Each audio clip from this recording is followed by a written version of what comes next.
Hey everyone, Angel Hicks here, and you are in our literary circle where today we are going to be talking about making time. So our theme has been time management, although you can't manage time, you can only manage yourself and the time that you have. So we're going to be talking about how to focus on what matters every day and figuring out what that is.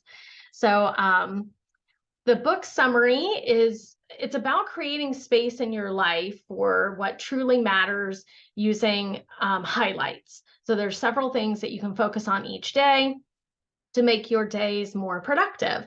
So our calendars are always full. He talks about, we don't always feel fulfilled though.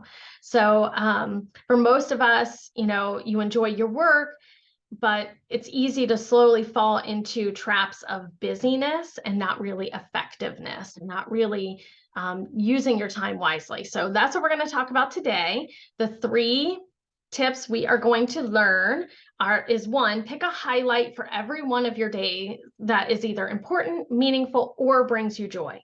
So not every day can we do everything that's important and meaningful and brings us joy, but picking one of those. The second thing is minimizing distractions. So from both work and what he calls fake entertainment. And then the third thing is do some of the things your ancestors would have done each day to stay healthy and full of energy. So that's what we're going to talk about today. Lesson one, make an important, meaningful, or joyful activity the highlight task of your day.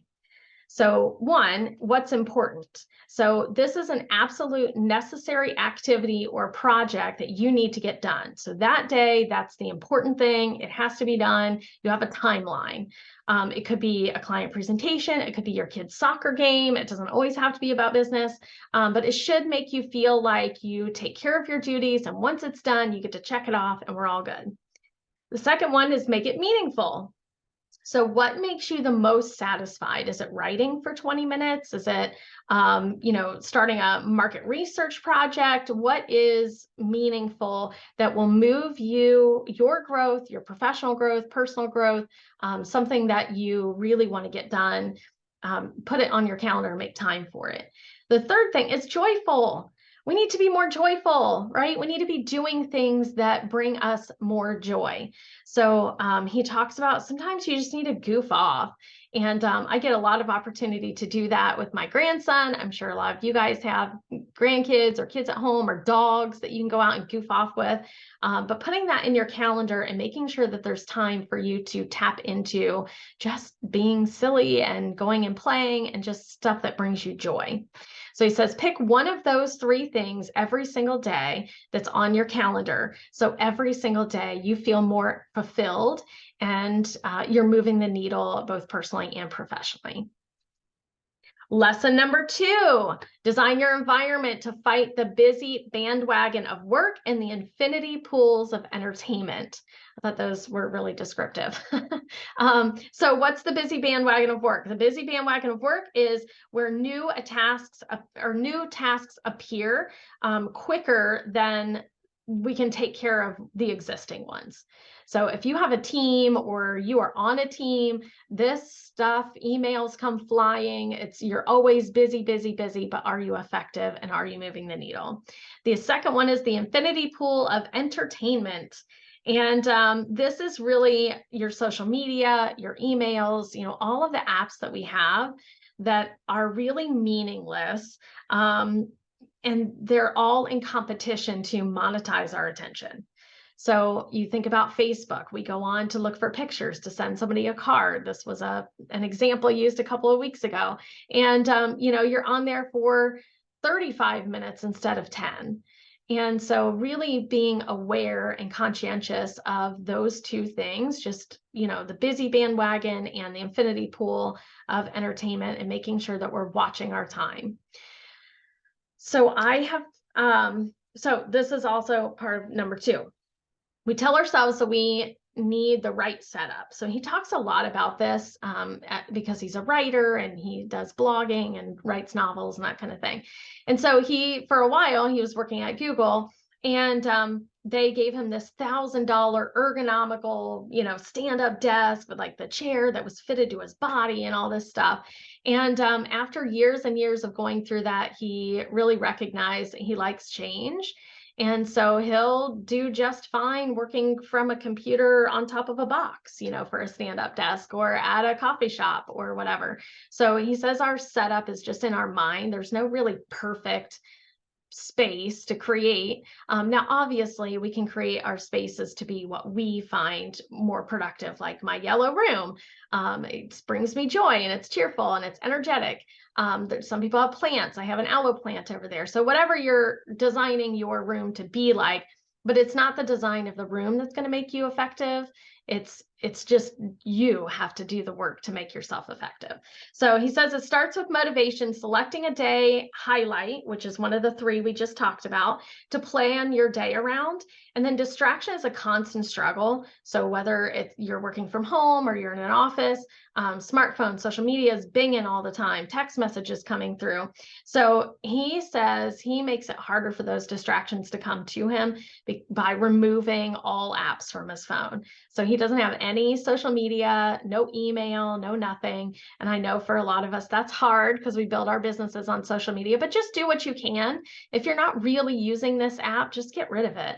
If you check the news every 20 minutes, do that once a day instead, so that's what he talks about, really controlling our day and not letting our day control us. So this is something that I actually use. It's called Motion. So I don't know if some of you might have heard of this, but it's a calendar that uses AI to create your day. So basically everything in this salmon color here is things I physically have to be at. So virtual meetings, in-person meetings. Don't forget to add your drive time now if your calendar link is out there. But and then everything that is kind of in the white boxes are things that can be moved around. So they don't have to be done in that time frame. And as your calendar gets booked and people start booking things, it'll actually move all of those tasks around. So I have a project list, and in my project list are tasks that go with that project. And so this motion will actually move everything around for me so that I don't have to look at my calendar. Oh, I got a blank space. What the heck am I going to work on? What am I trying? What am I doing? What deadlines? And you don't have to have Trello and all those other apps. This takes care of everything for you. And it's really, I think, cost effective for what it does. So take a look at that if you're looking for a better use of your calendar. Lesson number 3, sprinkle caveman style activities into your day. So we did this yesterday. I went outside and took my socks off and did some grounding in the grass. And so he says all it takes is just adding small bursts of primal behavior back in our day. So a few ways that we can do that is, 1, adjust your sleep to be closer to the rhythm of the daylight.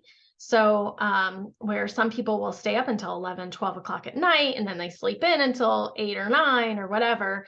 He says, try to move that closer to when sundown and sunset is, or sundown, sunset, same thing, and sunrise, what I mean. 2, focus on short but high quality social interactions.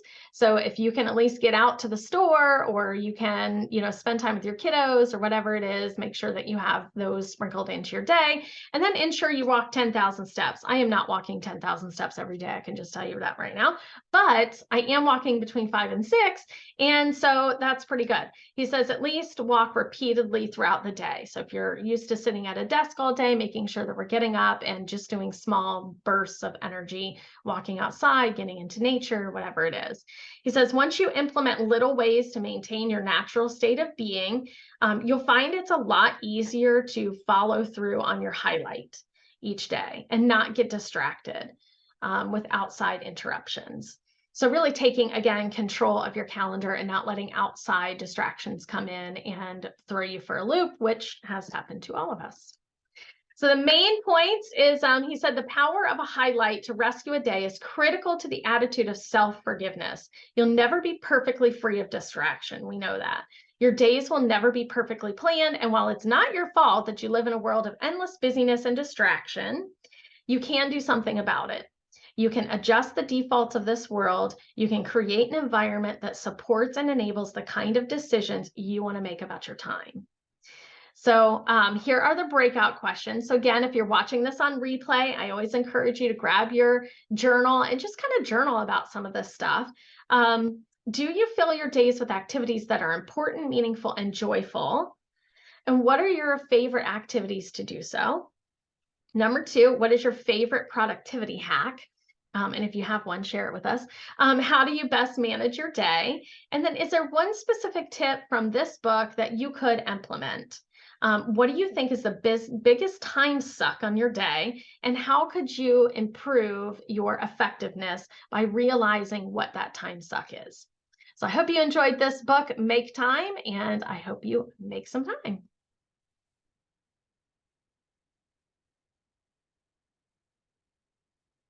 Get it out.